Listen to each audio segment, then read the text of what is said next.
오늘 하나님께서 우리에게 주신 말씀은 구약성경 시편 68편 3절과 4절입니다.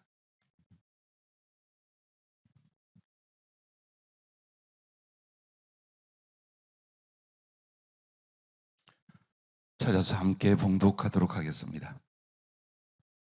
시편 68편 3절 4절 말씀입니다.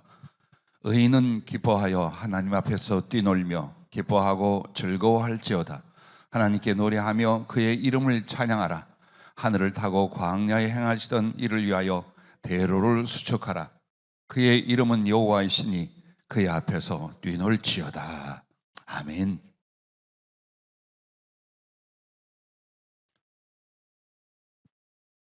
지난주에 이어서 기쁨 시리즈 말씀을 계속 주셨습니다.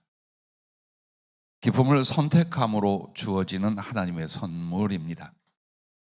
먼저 지난주에 충격적이면서도 감사한 은혜의 말씀은 기쁨 혹은 기뻐하라, 이것이 우리 안에 그 감정들 혹은 웃거나 울거나 좋아하는 표현들, 이것이라 생각을 했습니다. 그래서 성격이나 혹은 자기에게 맞는가 안 맞는가를 통해서 아마도 기쁨이라는 것을 인위적으로 만들어내는 걸 굉장히 어려워했을 것입니다. 그런데 주의 성령은 정말 하나님 안에서 하나님을 위하여 혹은 하나님 때문에 기뻐하는 것은 7가지로 말씀을 했습니다. 진리를 깨달음에서 일어나는 감동, 또한 주신 은혜에 대한 감사와 찬양, 그리고 하나님과 우리 사이, 그리고 성도들과 많은 영혼들과 함께 사랑으로 말미암는 행복, 믿음으로 말미암는 확신과 평안, 또 소망으로 인한 큰 설레임과 사모함, 부족해하지 않는 만족감. 그래서 그런 하나님 주신 은혜의 기쁨들을 마음을 즐겁게 하고 그 즐거움을 나누는 것이라고 표현을 주셨습니다. 정말 하나님께서 우리에게 이 복된 선물, 그 은혜가 기쁨이요 또 하나님을 위하여 기뻐하는 것인데, 기억하십니까? 지난주 주님의 고백 가운데 이런 표현이십니다. 기쁨, 나는 기쁨의 하나님이니라. 진리의 완전함이 기쁨이며 성령의 열매가 기쁨이며 십자가 사랑이 기쁨이니라. 나는 너를 기쁨으로 가졌고 너를 기쁨으로 낳았으며 오직 기쁨으로 양육하느니라. 너와의 추억이 기쁨이며 너와 같이 있음이 기쁨이고 너와 소망함이 기쁨이니라. 그 기쁨이 너를 용서하게 하고 그 기쁨이 너를 사랑하게 하며 그 기쁨이 너를 영화롭게 하나니 항상 기뻐하라. 심령의 기쁨이 천국이요 나의 보좌가 기쁨이니라. 너는 기쁨의 아들이요 기쁨의 예배자요 기쁨을 전파하는 복음이니라. 아멘. 그렇습니다. 하나님이 기쁨이신 것처럼 여러분과 나는 바로 기쁨의 아들이며 기쁨의 예배자이며 또한 그 기쁨을 전파하는 것이 복음이요 여러분 자체가 하나님을 위하여 기뻐함으로 복음이 되실 줄로 믿습니다. 할렐루야. 오늘 기쁨을 선택함으로 주어진 하나님의 선물이라고 하는 것은 여러분이 내 안에서 감정적 기쁨이 차올랐기 때문에 기뻐하실 수 있어요. 그러나 나의 감정은 잠잠할 수 있어요. 하지만 많은 어려움과 고난, 슬픔과 위기, 정말 기쁨이 없고 기뻐할 수 없을 때에도 여러분이 기뻐함, 즉 기쁨을 선택할 것이냐, 그걸 말씀을 합니다. 그러므로 기쁨은 하나님의 은혜 혹은 나의 성품 안에서 자연 발생이 되기도 하지만 하나님의 말씀을 조차 내가 기뻐함을 선택하는 것입니다. 그럴 때에 우리 주님께서 말할 수 없는 축복과 선물을 준비하시고 우리에게 주십니다. 그래서 여러분과 나는 오늘 말씀에서처럼 기뻐하라. 하나님을 인하여 기뻐하라. 하나님 앞에 기뻐하라. 라고 그 기뻐하라는 것을 명령하고 계십니다. 그러므로 성도가 하나님을 인하여 기뻐하는 것은 순종이요 믿음이요 사랑이요 감사와 찬양이며 하나님께 합당한 영광을 돌리는 것입니다. 저희 교회가 충청도에 속합니다.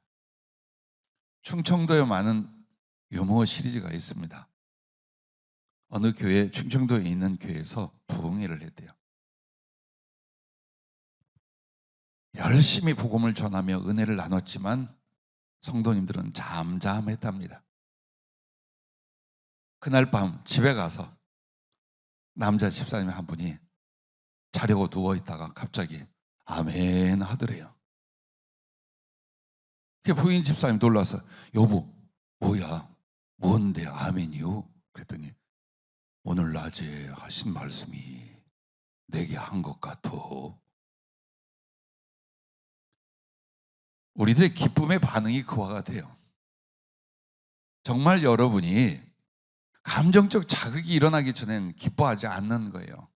그러나 하나님 앞에 하나님을 인하여 여러분은 어때요?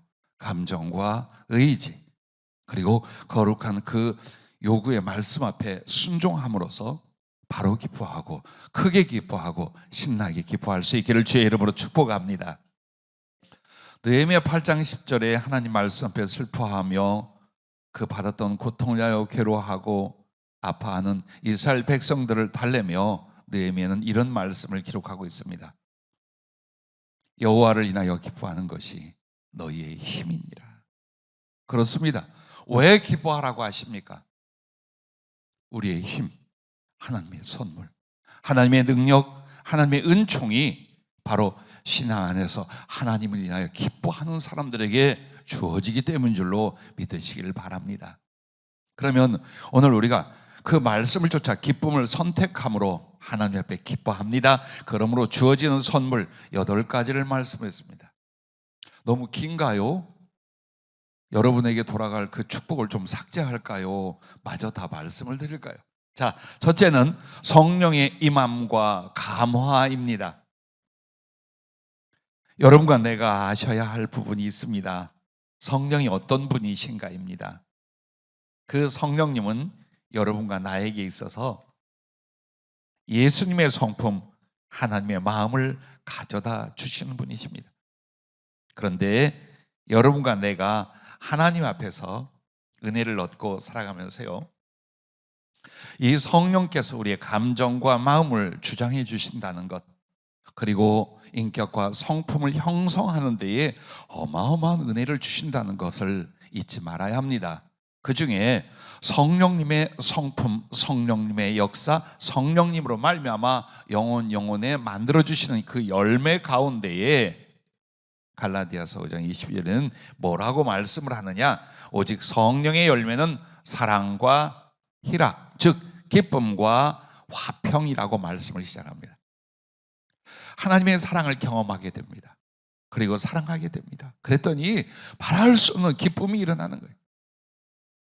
그리고 그 기쁨으로 말미암아 화평을 이루고 평안을 누려갑니다.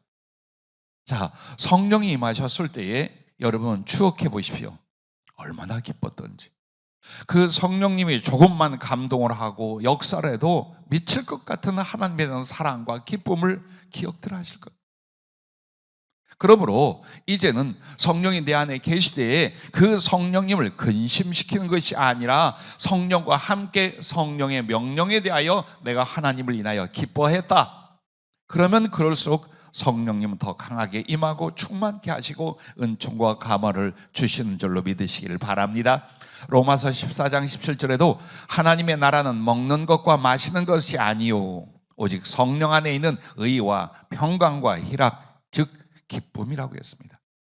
그 성령은 기쁨을 누리게 하시고 또 기쁨 자체가 성령님의 속성이셔요. 그래서 그 성령님은 부정적인 감정과 말과 행위에 대해서는 근심을 하게 됩니다.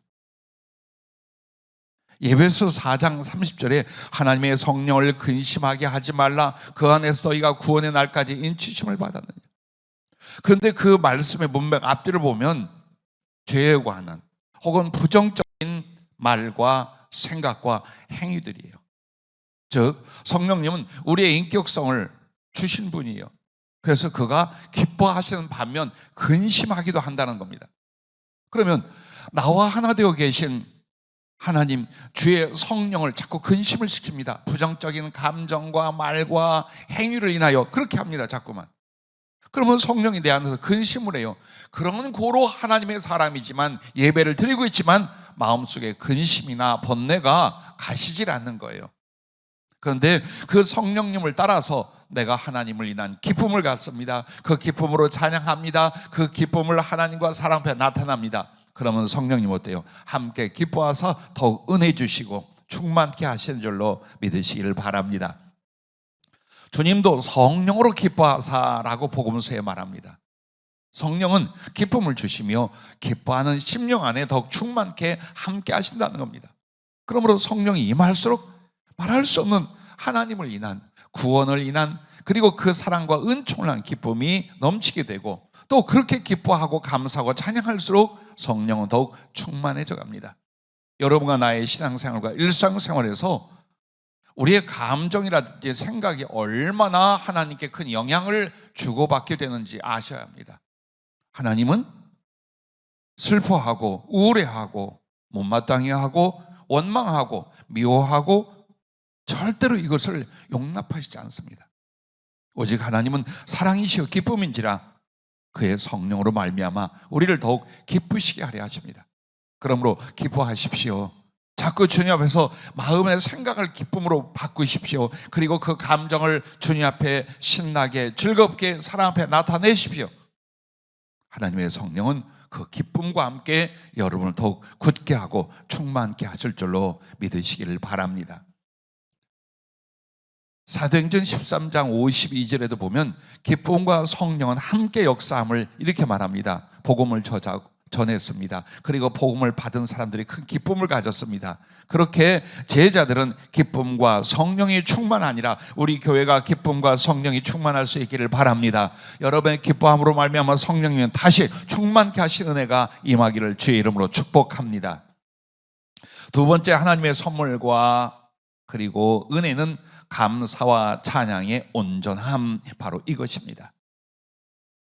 여러분 데살로니가전서 5장 16절부터 18절 말씀을 보면 항상 기뻐하라라고 말씀을 시작합니다. 근데 그 항상 기뻐하는 사람은 쉬지 말고 기도할 수 있으며 범사에 감사하게 됩니다. 이것이 그리스도 예수 안에서 우리를 향하신 하나님의 뜻이라고 말씀을 합니다. 여러분 생각해 보세요. 기뻐하지 않는 사람이 하나님 앞에 기도하러 나올까요? 영적 교제가 이루어지지 않아 절대 기도가 되지 않습니다. 감사가 나올까요? 뭘 감사할 게 있어? 마음속에 근심이 가득하고 원망이 가득하고 염려가 가득한데 무엇으로 하나님 앞에 감사하겠어요? 그러므로 항상 기뻐하라는 말씀 먼저 하시고 쉬지 말고 기도하라 범사에 감사하라, 이 연결성을 말씀하고 계십니다. 그래서 여러분 하나님 앞에 기뻐하잖아요. 그럼 그 기뻐함은 감사를 일깨우고 찬양을 일으키기 시작을 합니다. 그런데 놀라운 것은 여러분과 내가 그 감사와 찬양 중에 하나님이 임재하십니다. 그리고 우리를 인하여 영광을 받으시며 은혜를 더해 주십니다. 그러므로 여러분이 기쁨에 가득 찬 주님의 사랑과 은총을 기억하며 기쁨을 일으킨, 그래서 드리는 찬양이나 하나님을 향한 나의 기쁨의 표현은 하나님께서 매우 기쁘시게 받습니다. 아주 크게 기쁘시게 받는 줄로 믿으시길 바랍니다. 그러므로 하나님이 기쁘게 받으셨기에 하나님과 그의 친밀함이 깊어지게 됩니다. 슬퍼하고 고통스러워하고 괴로워하고 원망하는 자는 하나님과의 친밀함이 없어요. 성령은 소멸되고 하나님과 거리는 멀어지게 되나 하나님을 나의 기뻐할 때에 하나님과의 친밀함에 이르게 됩니다. 그런데 그 친밀함은 개인적인 사랑과 교제일 뿐만 아니라 요한계시록 4장에 보면 보좌 앞에 가장 가까이 있는 구원받은 영혼들을 24장로라고 합니다.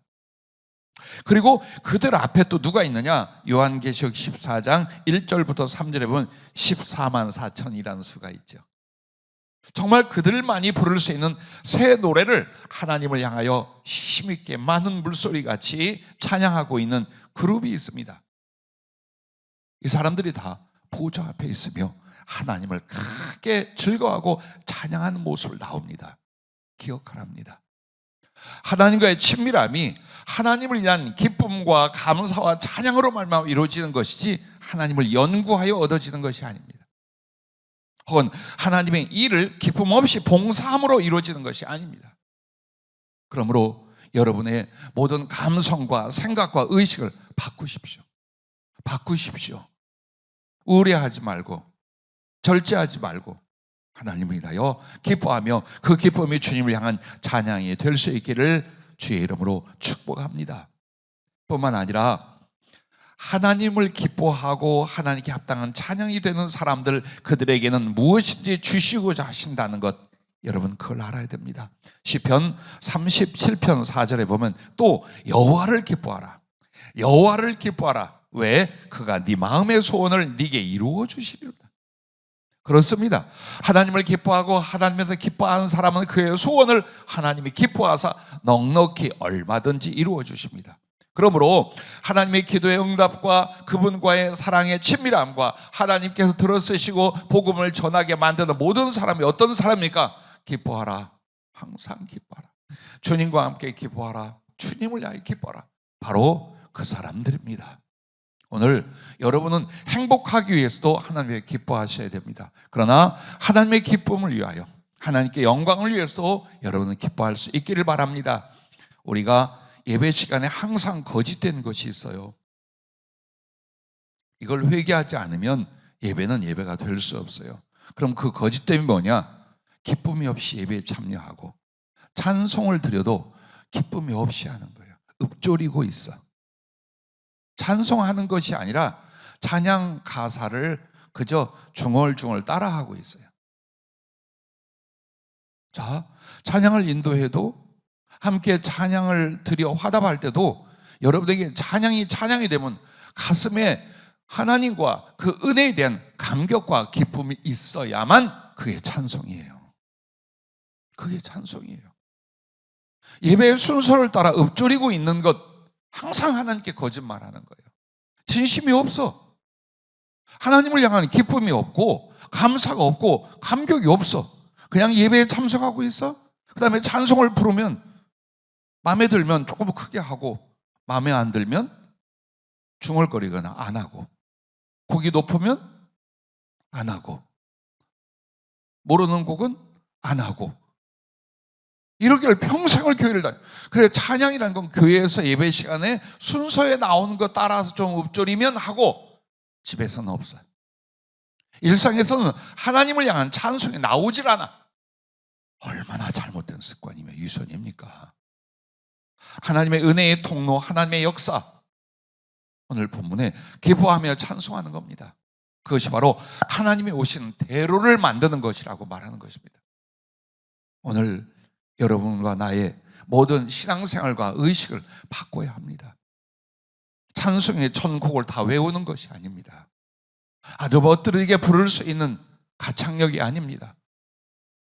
여러분의 가슴 속에 그 곡과 가사에 대하여 아멘으로 감사하고 기뻐하고 감동하는 이 마음, 이 전심을 쏟아내는 것입니다. 그런데 기뻐하는 사람만이 진정한 찬양의 사람, 감사의 사람으로 온전케 된다라는 것입니다. 이것이 하나님의 선물인 줄로 믿으시기를 바랍니다. 기뻐함이 없으면 하나님께 감사와 찬양과 기도와 예배가 연락되지 않습니다. 왠줄 아십니까? 그 사람의 하나님을 향한 진실과 전심을 잃어버렸기 때문입니다. 그래서 우리가 사람끼리는 속일 수 있어요. 아우, 은혜가 충만해. 오늘 참 은혜를 많이 받고 있어. 저분은 신앙생활을 잘해. 할 수 있어요. 그런데 하나님 앞에는 안 돼. 왜? 기쁨이 없어요. 하나님을 인하여 기뻐하질 않아. 그럼 이 사람 뭘로 기뻐할까요? 가슴에 염려하는 것이 해결되고 욕심내는 것이 이루어지면 잠깐은 기뻐해요. 그거밖에 없어요. 진리를 인하여, 구원을 인하여, 하나님을 인하여 기뻐하지 않는 사람, 그에게는 진정한 감사와 찬양이 있을 수 없어요. 그래서 하나님과 교통이 되지 않으며 하나님의 소원과 기도 응답이 우리에게 좀처럼 이루어지지 않는 것이 바로 기뻐하지 않는 심령 상태와 생활, 여기에 기인된다는 걸 잊지 마시기 바랍니다. 세 번째 선물은 평안을 주심입니다. 아마도 저와 함께 신앙생활을 했던 모든 분 잘 아실 거예요. 엄청나게 제가 즐거이 이 구절을 고백하며 인용하고 있다는 것을. 그런데 오늘은 그 앞 문맥까지 여러분에게 소개하면 빌립보서 4장 4절부터 7절, 주 안에서 항상 기뻐하라. 내가 다시 말하노니 기뻐하라. 자, 이 멋진 평강의 하나님이 너와 함께 하실 것이라는 그 말씀은 감사함으로 기도하라, 여기에 있는 것이 아니에요. 기뻐하라. 주 안에서 항상 기뻐하라. 내가 다시 말하노니 기뻐하라. 여기서부터 시작이 됩니다. 너희 관용을 모든 사람에게 알게 하라. 주께서 가까우시니라. 아무것도 염려하지 말고 다만 모든 일에, 왜? 그 염려는 하나님을 위한 기쁨을 소멸시키는 거예요. 그래서 믿음의 진실도 소멸시키는 거예요. 하나님의 관계도 소멸을 시키네. 그러기 때문에 염려하지 말라. 염려는 부정적인 생각과 감정의 하나를 찝어 말한 거예요. 그러지 마라. 주 안에서 항상 기뻐하라. 내가 다시 말하노니 기뻐하라. 그래서 그 기쁨을 가지고 사람들에게 기쁨을 나누라. 그것이 관용이에요. 그래서 기도할 때도 기뻐함으로 말미암아 염려를 이겨야 하고, 모든 일에 기도와 간구로 너희 구할 것을 감사함으로.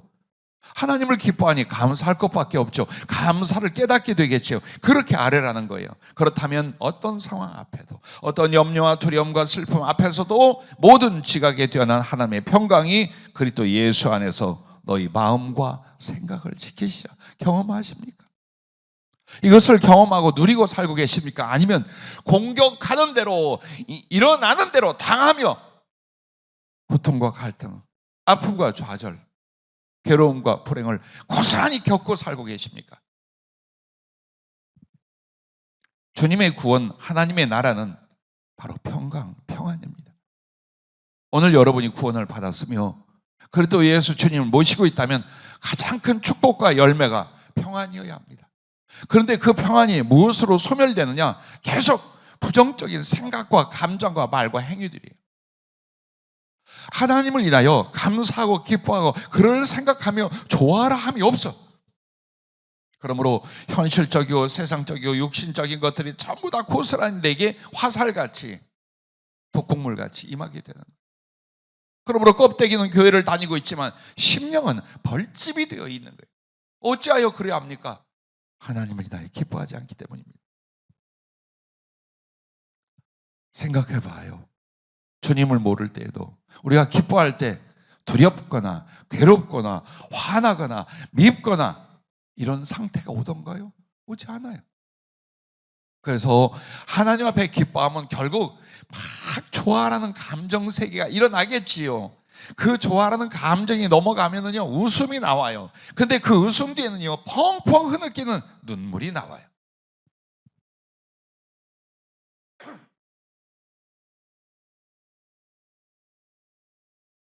그런데 은혜로 인하여 하나님을 기뻐하여 펑펑 울고 나면 어찌 그리 시원합니까? 그 시원함 속에서 여러분은 더 이상 염려하거나 원망하거나 다툼이 없는 평안을 느껴요. 반드시 평안이라는 것은 그저 안식을 얻는, 쉬는 상태를 말하는 게 아니에요.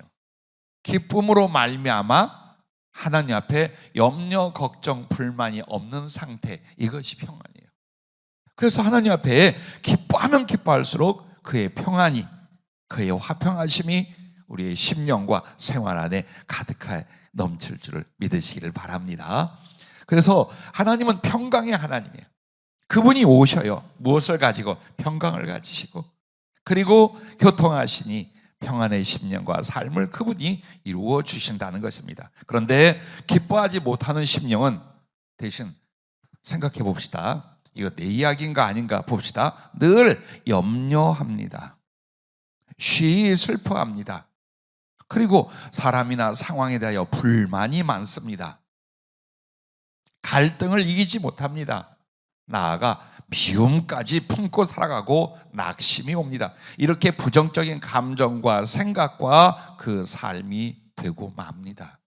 그런데 그것이 그 사람이 아주 고약하고 못돼 처먹어서 그런 게 아니에요. 비슷해요. 죄성, 인간성의 연약함, 세상의 시험과 아픔은 비슷하게 겪고 비슷하게 누구나 그게 있어요. 그러나 하나님을 인하여 기뻐하는 사람인지, 하나님 앞에서도 하나님을 인해서 기쁨이 없어, 이 사람인지에 달라지는. 얼마나 중요한가. 주님이 하나님을 인하여 기뻐함에 대해서 이렇게 말씀하며 그 선물과 그리고 그 패에 대해서도 말씀하고 계신 것입니다. 네 번째는 열정을 주심입니다. 자, 열정이라는 것에 대해서 여러분 어떻게 생각하십니까? 열정이라는 것은요, 무언가 사랑이 왔어요. 그래서 나도 그 사랑을 이루려 해요. 그리고 그 거룩한 설레임과 거룩한 흥분이 일어나기 시작해요. 이게 열정이에요. 그래서 그 열정은 열심으로 바뀌게 돼요. 사랑에 대해서 열심, 충성에 대해서 열심, 공부에 대해서 열심, 삶에 대해서 열심을 가져오게 됩니다. 그런데 열정이 없어 아무것도 못해요. 아니, 안 하고 싶어 해서 뭐해? 그게 잘 된다는 보장이 있나? 아, 나 이제 쉬고 싶어. 해봤어. 자, 일상생활도, 인격을 형성하는 일에도, 심지어는 주님 일에도 이런 모습이 돼요. 소위 식어졌다는 모습. 믿음이 식고 사랑이 식은 모습이니까 열정이 없어진 거예요. 우리에게 얼마나 그것이 중요한가요? 그러나 그 열정을 일으키는 건 그냥 열정을 갖자, 열정을 냅시다. 그래서 열정이 옵니까? 안 와요. 그렇게 오는 게 아니에요. 내 안에 흥이 있어요. 하나님을 위한 즐거움이 있어야 돼요. 그래서 그 즐거움을 발산할 때 여기서 따라오는 거룩한 힘이 올라와요. 나 주님을 더 사랑할 거야. 주님 두고 보십시오. 지금까지 정말 잘못했습니다. 무능했습니다. 부족했습니다. 하지만 주님 지켜봐 주십시오. 나 해낼 겁니다. 그 일, 그 충성 해낼 겁니다. 기도하는 자리에도, 수고하는 자리에도, 주님을 섬겨 모든 부분에 가슴에 열정이 올라오기 시작을 합니다. 노인이며 감옥에 갇혀 고통과 절망의 환경에 있었던 사도 바울, 그가 항상 기뻐하며 또한 그 기쁨을 성도들에게 권면합니다. 항상 기뻐하라, 이 말도 바울을 통했어요. 그리고 빌립보서 2장 17절부터 18절까지의 말씀에도 보면은, 만일 너희 믿음의 재물과 섬김 위에 내가 나를 전제로 들을지라도 나는 기뻐하고 너희 무리와 함께 기뻐하리니 이와 같이 너희도 기뻐하고 나와 함께 기뻐하라. 그 기쁨이 곧 열정이 되고 있어요. 나를 전제로 들을지라도, 이건 순교를 말하는 거예요. 하나님께 소재로 감사의 제물을 드리는데 그 위에 포도주를 부어요. 붉은 포도주를 콸콸 붓습니다. 무엇과 같아요? 가루가 몸이라면 붓는 포도주는 그리스도를 사랑하여 복음을 위하여 죽음으로써 흘리는 피에 대한 상징이에요. 당신들은 이런 선교의 예물을 드리고 이런 구제의 예물을 드리고 나는 그 위에다가 내 목숨을 피로 바치는 제물이 된다 할지라도 기뻐하고 기뻐할 것입니다. 나는 청년 때 이 구절을 읽으면서 펑펑 울었던 적이 있어요. 그래, 그래야 돼. 도대체 이 영감님, 동지도 잃어버리고 감옥에 갇혀서 수년간 고문을 당했어요. 기독교를 말살하는 로마 황제의 정책에 의하여 체포되어 들어갔고, 수장이었던 베드로와 바울이 얼마나 고통을 받았는지 몰라요. 그래서 빨리 안 죽였어. 그리고 나서 목이 잘려 참수를 당합니다. 이제 그 시간이 다가오고 있어요. 근데 가슴 속에서 그렇게 기쁘고 좋을서 두 가지가, 그리스도 예수를 전하고 있다는 것이 기뻤고, 조금 있다가 내 죽음으로 주님을 만날, 그렇게 기뻤어요. 그는 더 이상 노인이며 감옥에 갇힌 자가 아니에요. 청년이었어요.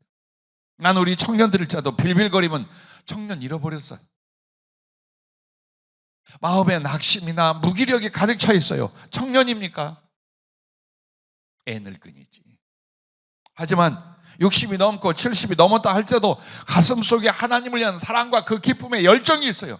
그것을 가르쳐 독수리 날개 치고 올라감 같으리라. 할렐루야. 바로 청춘 같다라고 다윗이 고백한 그 말이 적용이 되는 것입니다.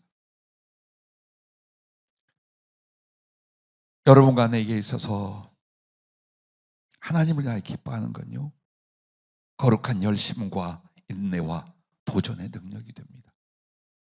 열심을 잃지 마십시오. 그리고 의와 옳은 일을 위하여 혹은 하나님께 작정한 바에서 도전하십시오. 실패했습니까? 아직도 열리지 않았습니까? 걱정하지 말아요. 중요한 건 내 심령에 하나님을 사랑하고 그 하나님을 위한 기쁨이 있어요. 그 열정으로 말미암아 여러분 다시 인내할 수 있고 도전할 수 있는 줄로 믿으시기를 바랍니다. 우리를 기뻐하는 하나님, 그분의 가장 우리를 향한 특성이 뭐냐? 열정이셔요. 그래서 구약 성경에는 여호와의 열심이라고 말합니다. 그리고 신약 성경에는 이런 표현이 있어요. 그리스도의 심장이라는 표현이 있어요. 여호와의 열심, 그리스도의 심장, 그게 뭡니까? 우리를 기뻐하시는, 그래서 십자가에 달려 저주와 지옥의 형벌을 받기까지 구속을 이루신 하나님의 사랑이에요. 그 하나님의 희생적 사랑이 어디서 왔느냐? 열정에서 왔어요. 사랑의 열정. 그럼 그 사랑의 열정은 어떻게 왔느냐? 우리를 기뻐하는 기쁨에서 오셨어요. 이것을 역추적해 보세요. 내가 하나님을 위하여 기뻐해요. 그분을 위해서 무엇이든지 하고 싶고 할 수 있는 열정이 일어나요. 죽음, 삶, 이게 문제가 아니야 그때는. 그런데 이 열정을 기뻐하는 사람에게 하나님이 은총으로 그리고 선물로 주시는 줄로 믿으시길 바랍니다. 자, 5번째로 넘어갑니다. 기뻐하는 사람, 하나님을 기뻐하는 사람들에게는 사랑의 충만과 능력을 주신다. 할렐루야. 저는 사역을 하면서 새로운 성도들을 만났거나 외부에서 영성 훈련을 위하여 왔던 많은 주님의 종들이 있습니다. 그 중에 중국에서 한 여자 전도사님이 왔었어요. 그래가지고 약 한 달간 저희 교회에 머물면서 영성 훈련을 하고 은혜를 받고 돌아갔어요. 그때 가기 전 그분이 이제 중국 삼자교회 담임 사역자였고 지금은 아마 목사님이 되셨을 거예요. 눈물을 글썽이며 그 고백을 해요. 목사님, 나는 주찬양교회에서 가장 중요한 걸 배웠습니다. 엄청난 능력이나 경험이 아니라 하나님의 사랑이었습니다. 정말 주님이 어떻게 얼마나 나 같은 걸 사랑하는지를 듣고 깨닫고 배웠습니다. 그것은 내 영혼과 내 사역에 완전히 변화의 분기점이 될 것입니다. 잊지 않아요. 그러면 여러분과 나에게 하나님의 사랑이 무엇인지 잘 몰라. 그러게 하나님을 사랑함에 대해서도 사실은 없어요. 근데 의식이, 듣는 말씀에 대한 기억이 내가 하나님을 사랑한다고 생각하는 거예요. 잘 생각해 봐요. 여러분은 하나님을 사랑한다고 생각을 합니까? 정말 하나님을 사랑하고 있습니까? 그 사랑은 어디서부터 시작이 되느냐? 지식에서부터 시작이 돼요. 하나님을 아는 지식, 그분의 사랑을 아는 지식이 너무 사랑스럽고 사모함이 일어나요. 사랑의 시작은 그렇게 되는 거예요. 근데 하나님과 그 사랑을 알고자 하는 지식에 대한 열정과 열망이 없어.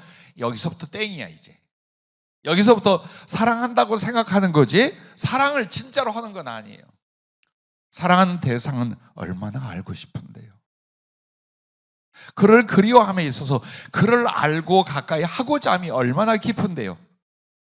그러므로 그 지식에 있어서 하나님과 그 사랑을 아는 것을 얼마나 기뻐하고 사랑하는지 몰라. 그러면 동시에 어디로 임해요? 감정으로 임해요. 여러분의 감정을 보세요. 주님 하고 생각만 하면 울컥울컥 합니까? 주님 부르고 나면은 좋아서 어린아치가 엄마 아빠에서 재롱을 떠도 기쁨의 춤이 나옵니까?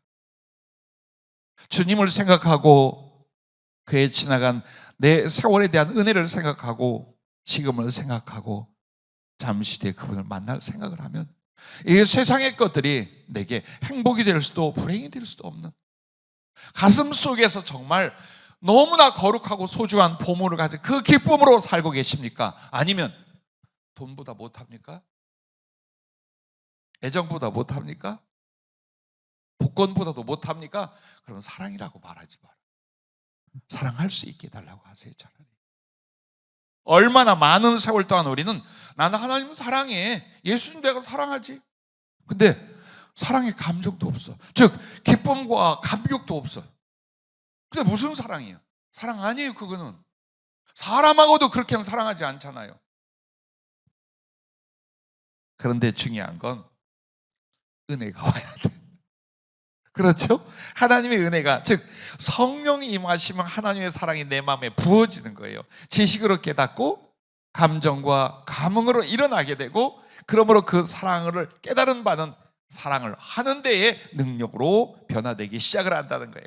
근데 여기에 있어서 하나님이 그 사랑을 알게 하시고 그 사랑을 영혼들 속에 이루게 하신 이 거룩한 능력이 언제 오느냐? 하나님을 인하여 기뻐할 때, 하나님을 인하여 기뻐하는 사람, 하나님을 인하여 기뻐함이 인격이 되고 삶이 된 사람들에게, 할렐루야, 그걸 가르쳐 말씀하고 있는 것입니다.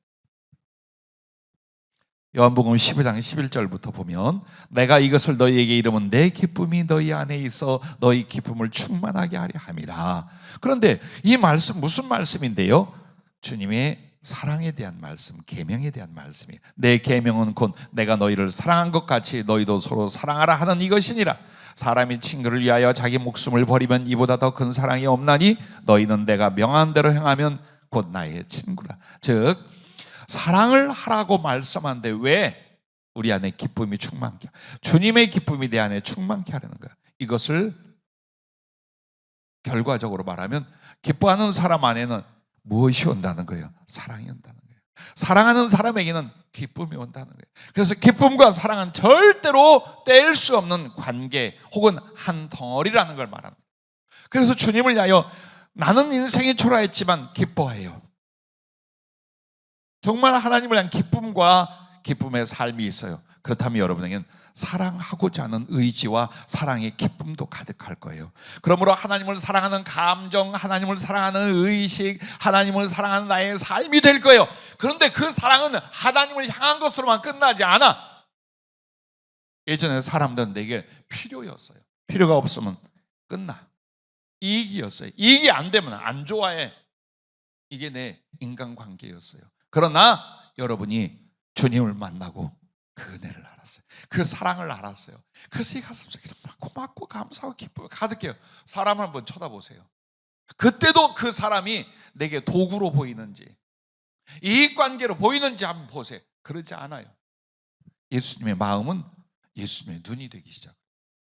정말 사람을 향하여 긍휼을 갖고 기대를 갖고 기뻐하게 되고 도우려하고 그 영혼을 구원하며 잘되게 하려고 나를 기꺼이 삶이나 시간이나 재능을 거기에 쏟는 것을 즐거워하기 시작해요. 그런데 여러분에게 기쁨이 없어요. 누가 이쁘고 누가 지금 어떤가를 살펴보겠어요? 안 합니다. 내 코가 석잔데 절대 못합니다. 그래서 주님이 일부러 여러분과 나에게 어느 상황에도 하나님을 인하여 기뻐해라. 그리하면 그 기뻐하는 사람들 안에 하나님의 사랑이 가득해요. 그래서 사랑의 충만함과 함께 그 사랑의 능력이 뭡니까? 해내는 거예요. 어떤 방해가 있고 갈등이 있고 못마땅함이 있을지라도 가슴 속에 사랑을 이루고 그 사랑을 사람이나 삶에서 실천할 수 있는 거예요. 이게 사랑의 능력이에요. 말만 하면 무슨 소용이 있겠어요? 말은 아무나 다 해. 그러나 진짜 사랑의 능력이란 뭡니까? 하나님의 말씀대로 가슴에 작정한 대로 실천하고 희생하되 친구를 위하여 죽을 수 있기까지 하는, 그걸 가르쳐 말씀하고 있는 것입니다. 하나님께서 우리를 사랑하시고 구원하심에 대해서도 우리에 대한 구원의 계획 그리고 그 구원의 실천을 뭐라고 하신 줄 압니까? 그의 기뻐함으로, 기뻐하심을 따라 이렇게 말해요. 즉 하나님은 우리를 구원하시는 모든 일들, 우리를 사랑하는 모든 일들에 대하여 그 원인을 기뻐했다는 말씀이에요. 그러니 사랑과 기쁨의 관계가 얼마나 중요합니까? 내게 사랑이 없습니까? 사랑을 의지와 힘이 없습니까? 분명히 하나님만 기쁨도 없을 겁니다. 하나님으로 말미암아 삶의 기쁨도 없을 겁니다. 그런데 어느 날 설레고 뜨거워지기 시작합니다. 어떻게 주님을 기쁘시게 하랴, 어떻게 영혼들을 사랑하고 구원하랴. 여러분 안에 하나님의 나라, 하나님의 능력이 사랑으로 말미암아 충만해질 줄로 믿습니다. 그래서 기뻐하지 않거나 기쁨을 잃잖아요. 믿음도 잃어요, 소망도 잃어요. 사랑은 행할 수도 느낄 수도 없게 되어 신앙 자체가 위선이 되고 맙니다. 다시 한번 여러분에게 부탁합니다. 주님의 이름으로 기뻐하실 수 있기를 바랍니다. 자, 6번째 축복과 기뻐한 자에 주시는 선물은 지혜가 임한다라는 것입니다. 지혜가 임한다. 잠언 15장 13절에 보면 마음의 즐거움은 얼굴을 빛나게 하여도 마음의 근심은 심령을 상하게 하느니라. 그런데 마음의 즐거움은 얼굴을 빛나게 한다는 건 아름다움과 지혜에 대한 상징이에요. 엄마들이 우리 집에서도 아이들을 키울 때 그 말을 많이 했어요. 울면 지혜가 없어져. 울지 마. 지혜가 없어져. 많이 했어요. 사람의 감정이 부정적으로, 생각과 감정이 부정적으로 얽매이잖아요. 판단력을 잃어요. 분별력을 잃어요. 기억도 감퇴해요. 그리고 무엇보다도 하나님과 교제와 소통이 끊어져요. 여러분이 심령을 함부로 한번 해보세요. 그리고 주님을 느껴? 주님과 교제가 돼요? 절대 안 될 겁니다. 그래서 속을 챙겨야 돼요. 심령을 챙겨야 되는 이유가 이 심령에 생명이 있고 이 심령이 하나님의 임하시는 성전이에요. 하나님을 알고 하나님을 경험하고 하나님과 교통하고 하나님과 사랑하고 하나님과 동행하고, 이게 다 어디로 되냐? 몸뚱이로 되는 게 아니라 마음, 영혼의 얼굴인 마음으로 되는 거예요. 그래서 여러분과 나에게 기뻐하면 기뻐할수록 무엇이 일어나느냐? 하나님과의 소통과 교제가 원활하며 그분의 지원과 역사하심이 내 안에 원활해지기 시작을 해요. 그래서 나로 하여금 판단하고 분별하고 깨닫게 돼요. 동시에 무엇을 어떻게 해야 될지에 대한 지식과 지혜들이 늘어나며 심지어는 하나님이 말씀하고 가르치고 장래일까지 일러주시기까지 해요. 그 일이 일어나기 시작해요. 그래서 하나님의 지혜라는 것은 연구로 되지 않아요. 심령으로 말미암아 돼요. 정말 뇌에 달려 있지 않아요. 뇌를 얼마나 개발했느냐가 아니에요. 하나님과 얼마나 가까이 하냐. 근데 그분과 얼마나 친한가가 무엇으로? 하나님을 인하여 기뻐하는 거예요. 하나님 당신 자체를 좋아하고 기뻐하는 거예요. 그걸로 오는 거예요.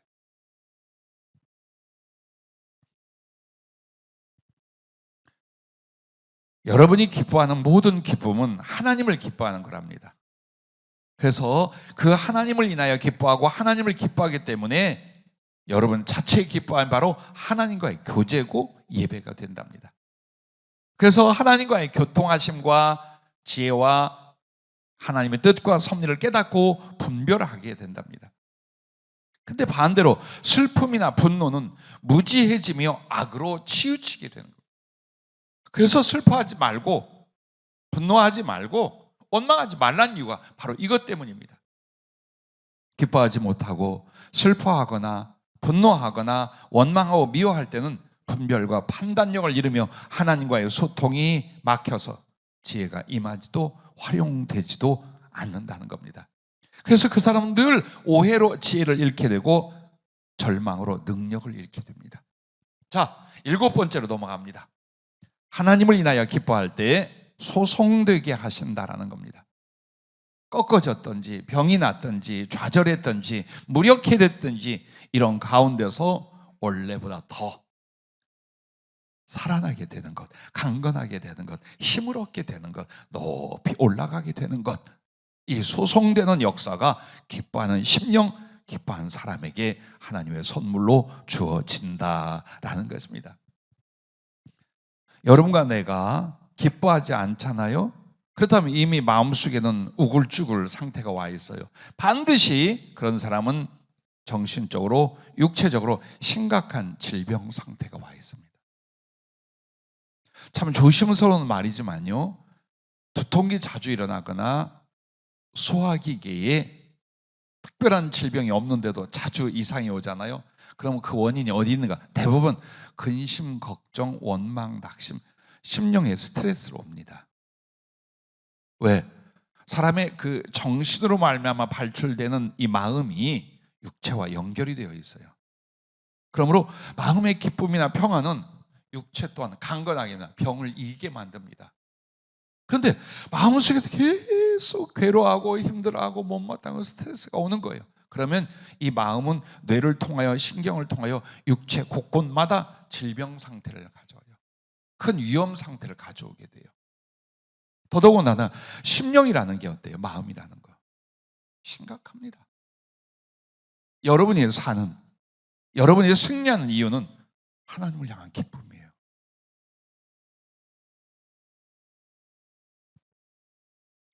목사도 이런 절망을 했던 적이 있어요. 2010년 차 사고가 나서 집사람이 아주 심한 상태로 고통을 받게 됐습니다.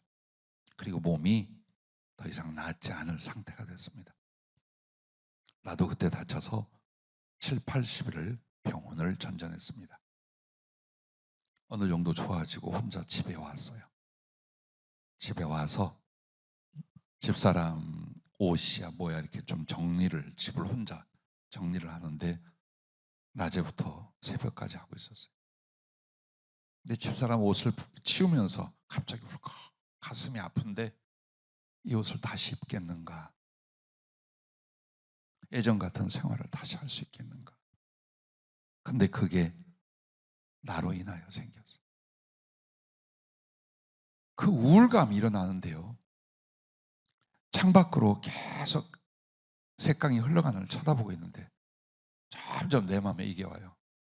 차라리 죽는 것이 낫겠다.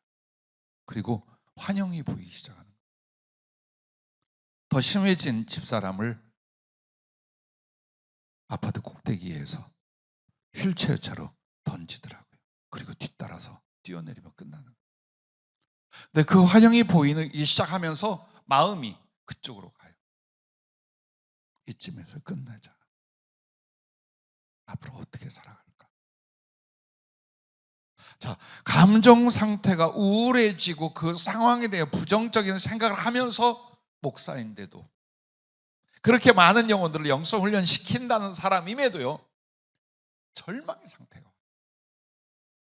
조금만 더 가면 정말 스스로 목숨을 끊을 지경까지 갈 수 있는 걸 느꼈어요.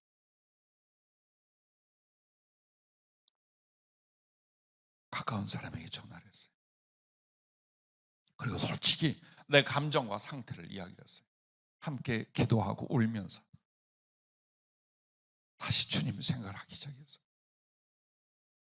여러분과 나에게 충격적이며 감당치 못할 일들이 일어날 수도 있어요. 그러나 평소에도 우리들의 감정, 생각이 정말 그러지 말아야 되는데 거기에 묶여 살 수 있어요.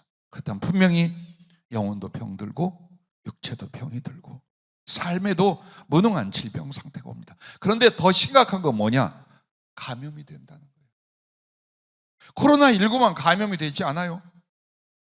여러분의 감정, 여러분의 그 우울함, 여러분의 부정적인 그 생각들이 가족에게, 교우들에게, 사람들에게 전파됩니다. 그렇게 해서 함께 우울해합니다. 유럽의 큰 재난이 그리고 경제 공황이 왔을 때 어느 한 노래를 작곡했는데 그 노래를 들으면 사람들이 자살하는 거예요. 그루미 선데이라는 수없이 몇백 명이 죽었어요. 연주하다가 일어나서 권총으로 자살하거나 그 음악을 들으면서 가서 죽거나 엄청나게 많아요. 왜? 감정이 그쪽으로 가. 그러면서 처지와 상황을 보고 비관하고 다 죽어버리는 거예요. 이와 같습니다. 왜 하나님이 하나님의 사람들을 기뻐하라고 했을까요? 그것은 우리 안에 능력이기도 하지만 사람들을 살리는 힘이 되고 그들에게 용기와 희망을 주며 행복을 주기 때문이에요. 어떤 상황에도 부정적인 감정과 생각과 말로 빠지지 않기를 바랍니다. 자, 그러나 하나님 안에서 기뻐하는 것은 행여 우울하고 슬프고 낙심하고 좌절하고 질병과 실패에 있다 할지라도 심령도 육체도 나아가 하나님의 관계와 그 복된 삶도 회복되게 되어 있음을 주님의 이름으로 믿으시기 바랍니다. 잠언 17장 22절에 보면 마음의 즐거움은 양약이라도 심령의 근심은 뼈를 마르게 하느니라. 나는 우리 집사님들이나 동역자분들에게 가끔 이런 권면을 해요. 그렇게 고민한다고 해결이 됩니까? 그렇게 걱정하고 염려한다고 뭐가 달라집니까? 아니, 달라져요. 어느 쪽으로? 안 좋은 쪽으로. 근데 하나님을 나의 기뻐하고 있어요. 그 기쁨 믿음이 되고 소망이 되고 사랑이 되고 순종이 되고 충성이 되기 시작해요. 반드시 하나님이 합니다. 그것은 하나님이 이뤄내십니다. 그러므로 하나님과 나의 모든 관계가 마음에 달려 있다는 것, 그것을 잊지 마시기를 바랍니다. 자, 마음의 즐거움은 양약이라도 어떤 약보다도 이렇게 좋은 약이 없다 이 말이에요. 근데 근심을 한다, 뼈를 마르게 한다. 근본적인 육체의 연약함, 존재의 약함으로 질병으로 시답게 만든다는 거예요. 그래서 다시 한번 우리가 마음의 즐거움, 하나님을 위한 기쁨을 가짐으로 말미암아 육체도 강건하게 되고 영혼도 강건하게 될 줄로 믿으시길 바랍니다. 이사야 58장 13절 14절에 보면 만일 안식일에 네 발을 금하여 내 성일에 오락을 행하지 아니하고 안식일을 일컬어 즐거운 날이라 여호와의 성일을 존귀한 날이라 하여 이를 존귀하게 여기고 네 길로 행하지 아니하며 네 오락을 구하지 아니하며 사사로운 말을 하지 아니하면 네가 여호와 안에서 즐거움을 얻을 것이라. 내가 너를 땅의 높은 곳에 올리고 네 조상 야곱의 기업으로 기르리라. 여호와의 입의 말씀이니라. 아멘. 여기서 이 말씀을 소개한 거는 안식일에 제일 중요한 건 뭐냐? 즐거움이라는 거예요. 하나님을 위한 기쁨을 갖는 날이라는 거예요. 아, 뭘 해도 안 되고 이걸 어겨도 안 되고 이날은 힘들고 지겨워도 교회를 가야 되고 이게 아니라는 거야. 네가 정말 하나님을 기뻐한다면 하나님과 더 깊게 온전히 예배하고 함께하는 그날이 네게 즐거운 날이요 존귀한 날이 될 것이다. 만약 그 안식일의 즐거움, 하나님을 위한 기쁨을 갖는다면 혹시 네가 망했느냐? 네가 질병과 어려움을 겪느냐? 혹은 네가 하나님께 멀어졌다고 생각하냐? 그럴지라도 네가 여호와 안에서 즐거움을 얻을 것이며 내가 너를 땅의 높은 곳에 올리고 네 조상 야곱의 기업으로 기르리라. 여호와의 입의 말씀이니라. 모든 회복이 다시 일어난다는 거예요.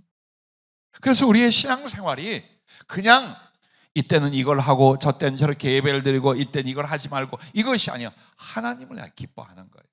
하나님을 인하여 좋아라 하는 거예요. 주의 날도 예배 한번 드리고 도장 찍기가 아니에요. 정말 이거부터 고쳐야 돼요. 이미 여러분은 하나님에 대한 즐거움이 거룩한 감동이 가득한 상태로 교회를 오셔야 돼요. 그리고 그 예배가 그리고 교회 안에서 생활함이 어때요? 가득한 하나님만 기쁨이 돼야 돼요. 그렇다면 하나님 어때요? 그 안식일에 주의 날에 하나님을 즐거워하는 그거 하나만으로도 모든 것들을 회복하고 그리고 하나님의 즐거움에 이르게 하겠다라고 말씀을 하고 계신 거예요.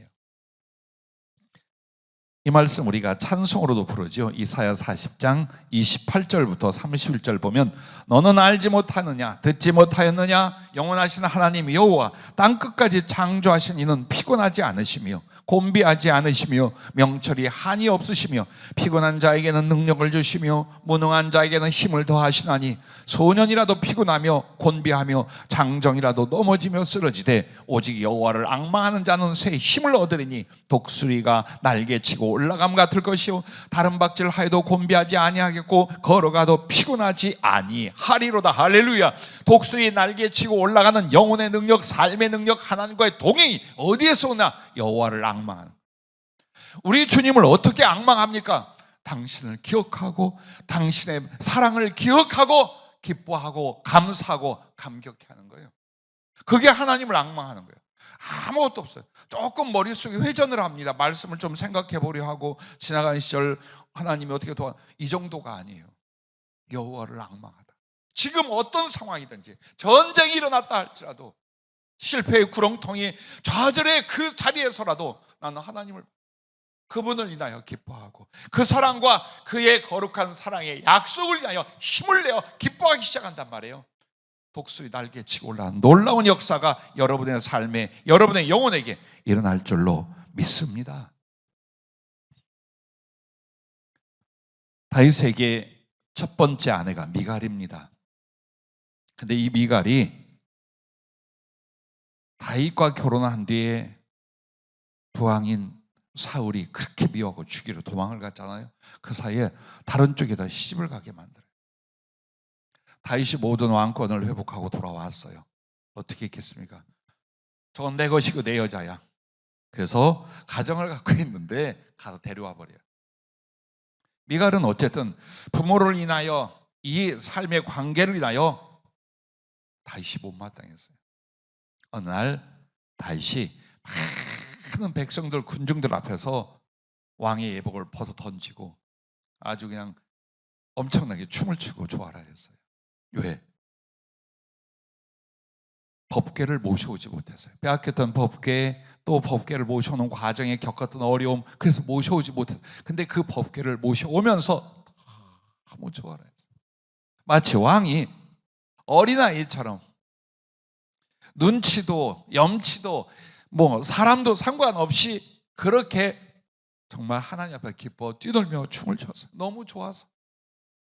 미갈이 그걸 딱 보고 아우, 염치도 없고 저기 체면도 없고 아우, 저렇게 왕이 채통이 있어야지. 그렇게 해서 다윗이 왔을 때에 강력하게 비난을 합니다.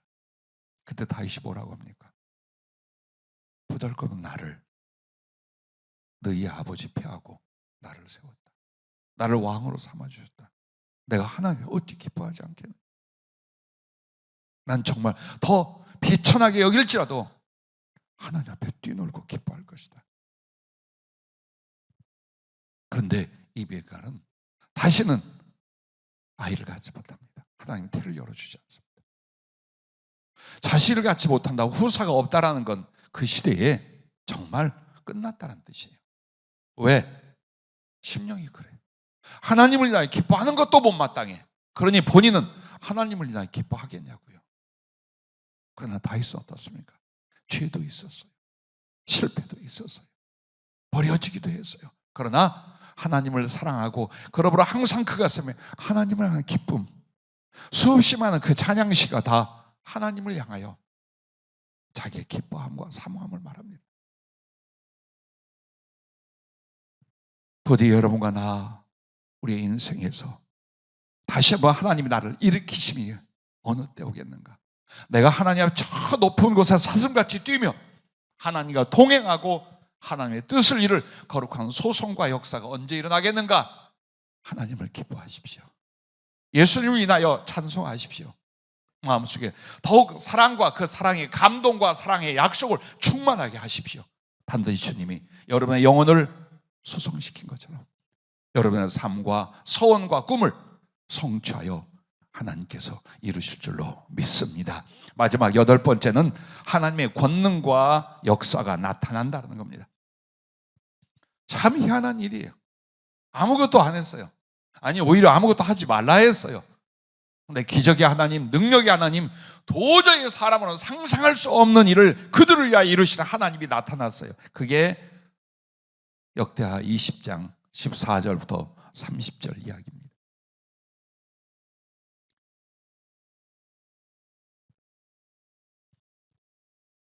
때는 유다 여호사밧 왕의 때예요. 그랬는데 주변에 여러 나라가 연합을 했어요. 대적하는 나라들이 서너 개가 연합을 해서 침략을 해왔어요. 유다는 큰 나라가 아니에요.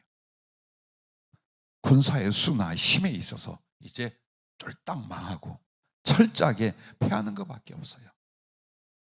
왕과 함께 모든 사람이 두려움과 공포에 질려 있었습니다. 그때 여호와의 영이 회중 가운데서 레위 사람 야하실에게 임하셨으니 이는 아삽 자손 마따냐의 현손이요 여이엘의 증손이요 분하냐의 손자요 스가랴의 아들이더라. 야하실에 이르되 온 유다와 예루살렘 주민과 여호사밧 왕이여 들을지어다. 여호와께서 이같이 너희에게 말씀하시기를 너희는 이 큰 무리로 말미암아 두려워하거나 놀라지 말라. 이 전쟁은 너희에게 속한 것이 아니요 하나님께 속한 것이니라.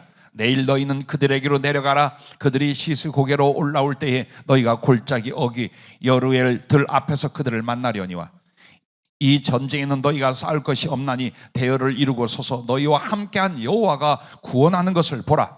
유다와 예루살렘아 너희는 두려워하지 말며 놀라지 말라. 내일 그들을 맞서 나가라. 여호와가 너희와 함께하리라 하셨느니라 하매 여호사밧이 몸을 굽혀 얼굴을 땅에 대니 온 유다와 예루살렘 주민들도 여호와 앞에 엎드려 여호와께 경배하고 그앗 자손과 고라 자손에게 속한 레위 사람들은 서서 심히 큰 소리로 이스라엘 하나님 여호와를 찬송하니라. 이에 백성들이 아침에 일찍 일어나서 들과 들로 나가니라. 나갈 때 여호사밧이 서서 이르되 유다와 예루살렘 주민들아 내 말을 들을지어다. 너희는 너희 하나님 여호와를 신뢰하라. 그리하면 견고히 서리라. 그의 선지자들을 신뢰하라. 그리하면 형통하리라 하고 백성과 더불어 의논하고 노래하는 자들을 택하여 거룩한 예복을 입히고 군대 앞에서 행진하며 여호와를 찬송하여 이르기를 여호와께 감사하세 그의 인자하심이 영원하도다 하게 하였더니 그 노래와 찬송이 시작될 때에 여호와께서 복병을 두어 유다를 치러 온 암몬 자손과 모압과 세일산 주민들을 치게 하심으로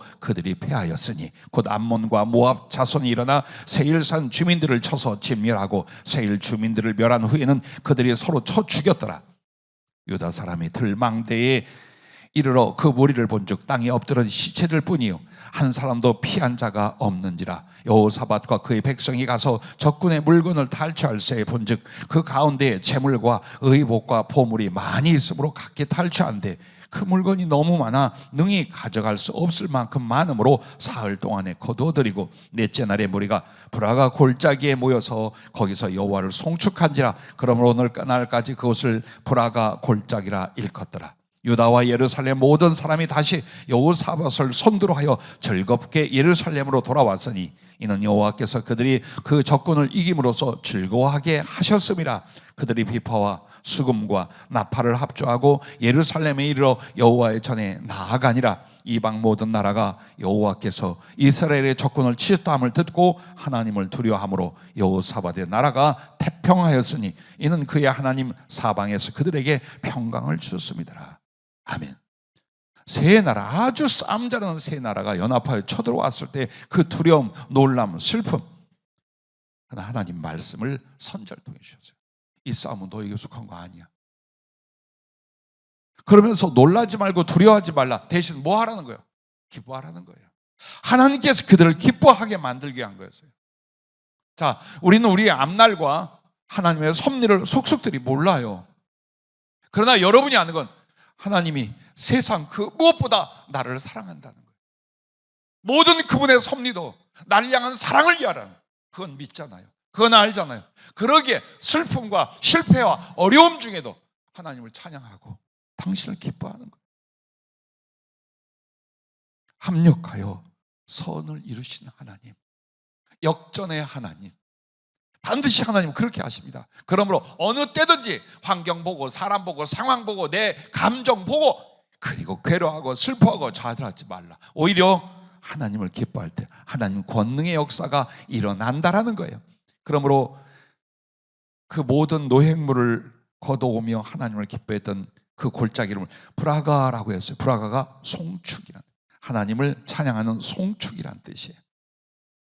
여러분의 인생이, 여러분의 심령이, 그리고 우리 교회가 브라가 골짜기가 될 수 있기를 바랍니다. 주찬양 교회라 왜 시켰겠어요, 하나님께서?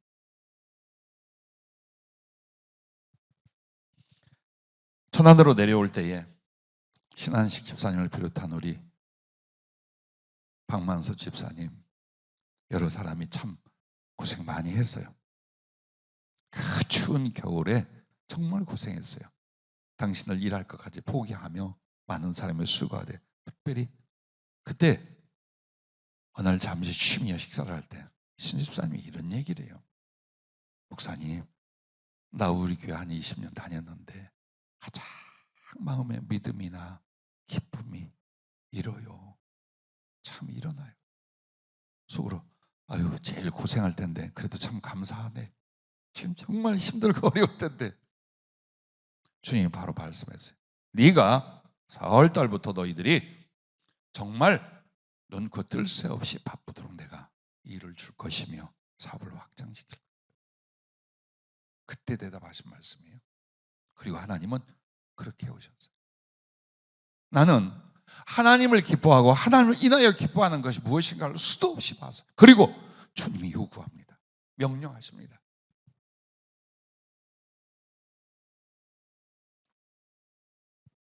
지금은 다른 곳에서 열심히 살아가고 계시지만 우리 윤원식 강도사가 저희 교회에 올라왔던 이유는 결혼생활 6년 7년 되는데 무자했어요. 하나님의 성령으로 이르는 사역을 위하여 너를 부르니 와라. 그러나 부산에서 쉽게 삶의 터전이에요. 거기서 있으면 목사님들 사랑받고 좀 더 큰 교회로 영전하여 담임 목사도 할 수 있어요. 사모님도 직장을 갖고 있어요. 그런데 정말 작은 교회에서 와라. 그것도 곧 목사들 상을. 그럼 내가 오라고 해서 오라고가 아니라 주님이 그렇게 말씀했어요. 그러나 망설임이 1년여 지나갔어요.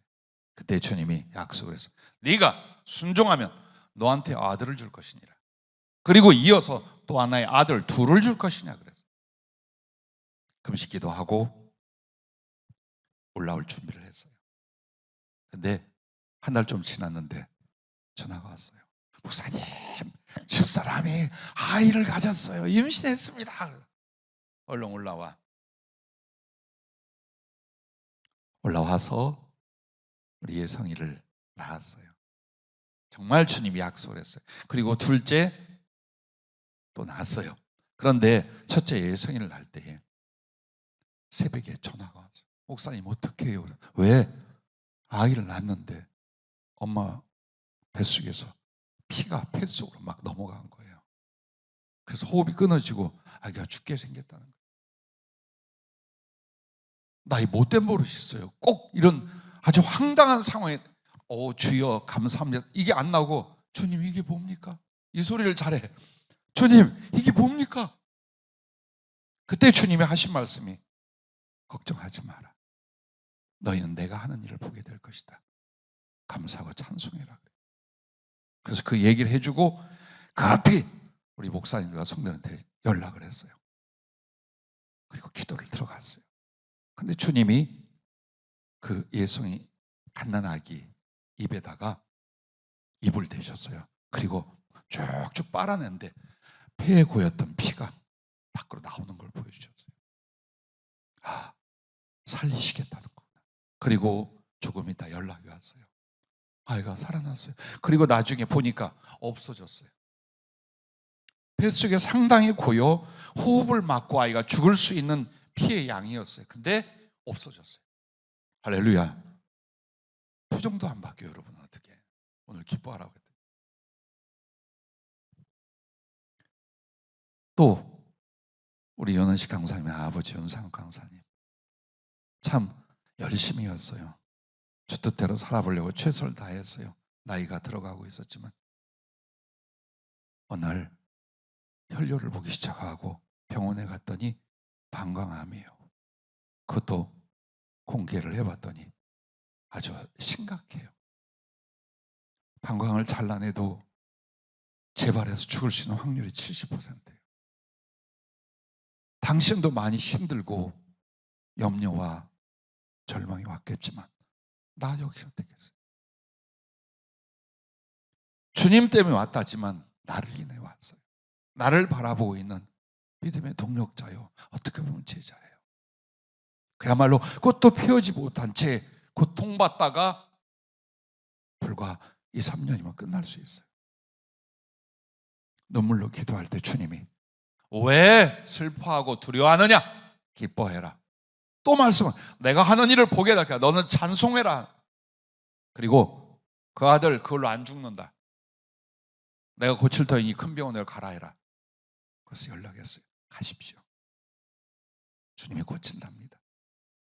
그런데 큰 병원에 가기 전에 전화가 왔어요. 목사님, 큰일 났어요.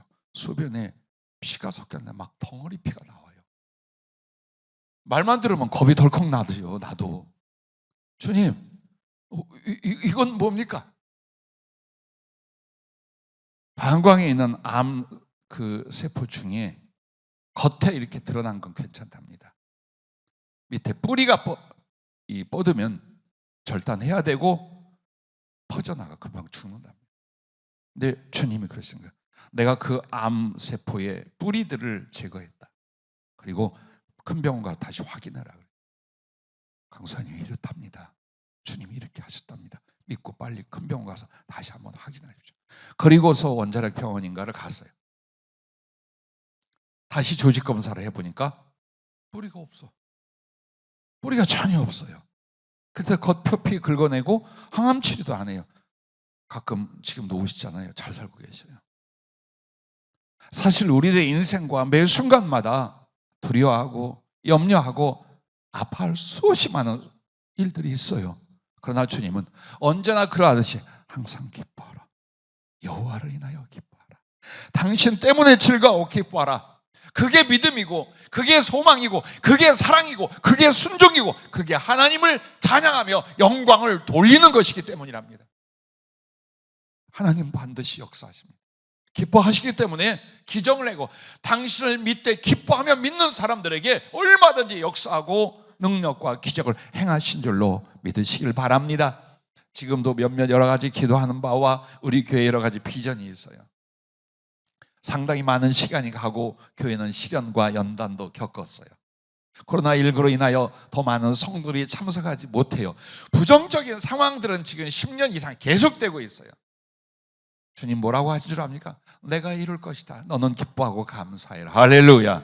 그러므로 상황을 보거나 여건을 볼 때는 우리는 그걸 인하여 아파하고 그걸 인하여 염려하고 그걸 인하여 좌절합니다. 우리는 상황을 보는 사람이 아니에요. 현실을 보거나 내 몸뚱이를 보는 사람이 아니에요. 주님을 보는 사람들. 그의 말씀을 보는 사람이요. 그의 사랑을 바라보는 사람들이라는 걸 잊지 마시기를 바랍니다. 그러므로 언제든지 기뻐하십시오. 그리고 찬양하십시오. 하나님을 인하여 행복할 수 있기를 바랍니다. 부디 여러분과 나에게 말씀을 마치면서 이 권면을 해드립니다. 그러고 싶어요. 근데 그게 잘 안 돼요. 어떻게 할까요? 의식과 습관과 삶을 바꿔야 돼요. 하나님 앞에 자동으로 여러분은 기뻐하고 찬양할 수 있는 습관, 그렇게 한다는 것, 거기에 대한 나의 뜻, 그리고 생활 자체가 그렇게 돼야 돼요. 그리고 무엇보다도 감성이 소성이 돼야 됩니다. 감성은 뭡니까? 이 감정으로 말하면 정서를 그렇게 말해요. 근데 감정이 빼빼 말라 있어요. 용감한 용사는 눈물을 보이면 안 돼. 어려서부터 남자는 사내 자식은 말이야. 그렇게 컸는지 몰라요. 그래서 우리 어머니는 막둥이인 저를 참 이뻐하고 사랑했어요. 근데 내 기억에 딱 한 번 사랑한다는 말을 들었어요. 80여 세를 살고 가시면서 사랑한다는 말 딱 한 번 했어요. 왜 이렇게 무뚝뚝해야 되는 거예요? 김 목사, 자네는 내 아들이며 친구이며 남편이었네. 내가 많이 사랑해. 지금도 외우고 있어요. 얼마나 기뻐하고 울었던지요. 자, 우리는 이렇게 감정을 억제하거나 감정을 표현하는 걸 못하고 살아왔어요. 이게 우리나라 사람들이에요. 특히나 나이 먹은 사람들이에요. 우리 젊은 청년들은 어떤지 몰라. 근데 부모님한테 많이 기대하지 말아요. 하지만 주님 안에서는 어린아이가 될 수 있기를 바랍니다. 그래서 어쩌든지 기뻐하고 감사하고 찬양하고 즐거워하는 게 어떻게 돼요? 내 감정 안에 일어나 있어야 돼요. 눈물도 흘릴 줄 알며 노래도 부를 줄 알며 좋으면 춤도 출 줄 알며 하나님을 인해서 뿐만 아니라 사람 관계 안에서 가족 관계 안에서 여러분이 항상 기뻐할 수 있는, 그래서 여러분의 감성을 수성시키는 거예요. 무엇보다도 기뻐하라는 주님 말씀에 복종해야 됩니다. 이건 하나님 앞에 내가 순종이야, 복종이야 라고 해야 됩니다. 그래서 기뻐하며 하나님께 감사와 찬양과 예배요 영광 드림임을 여러분이 깨닫고 실천할 수 있기를 바랍니다. 부정적인 생각과 감정 용납하지 말아요. 거기에 팍 빠져가지고 얼굴까지 다 찌그러져 있어요. 삶이 그 모습이에요. 이렇게 건드리면 툭 하고 터지는데 기쁨이 나오고 즐거움이 나와야 될 거예요. 온갖 부정적이 나오게. 그래서 그것을 여러분이 용납하지 말고 주님 안에서 기뻐함과 그 이유를 생각해야 돼요. 가슴과 삶이 기쁨이 되게 해야 돼요. 기뻐함과 그 감정을 절제하지 말고 기꺼이 표현하고 그 기쁨을 하나님께 드리고 형제 이웃들에게 비추고 나누라는 것입니다. 여러분이 기뻐하지 않거나 기쁨을 잃잖아요. 결국 하나님과의 교제나 소통이 이루어지지 않아서 심령의 천국을 잃어버립니다. 심령의 천국을 잃어버리게 되면 영혼의 천국도 잃어버립니다. 왜? 하나님 나라가 어떤 것입니까? 낙원이에요. 기쁨의 나라예요. 기쁨이 없는 사람 못 들어가요. 극단적으로 말하면 내가 하나님을 위하여 기뻐하는 것이 없어 내 생에, 그러면 심령에는 천국이 이루어지지 않았다는 거예요. 마음의 천국이 없는 사람은 하늘나라 못 들어갑니다. 근데 그 마음의 중요한 요소는 하나님을 인하여 기뻐했더라. 그래서 하늘나라에 가서 그 하나님을 위한 기쁨을 완성시키고 완전히 누리는 곳이 뭐예요? 낙원, 천국이라 그 말이에요. 부디 여러분과 나 주님 앞에서 기뻐하십시다. 기뻐하십시다. 기도하겠습니다.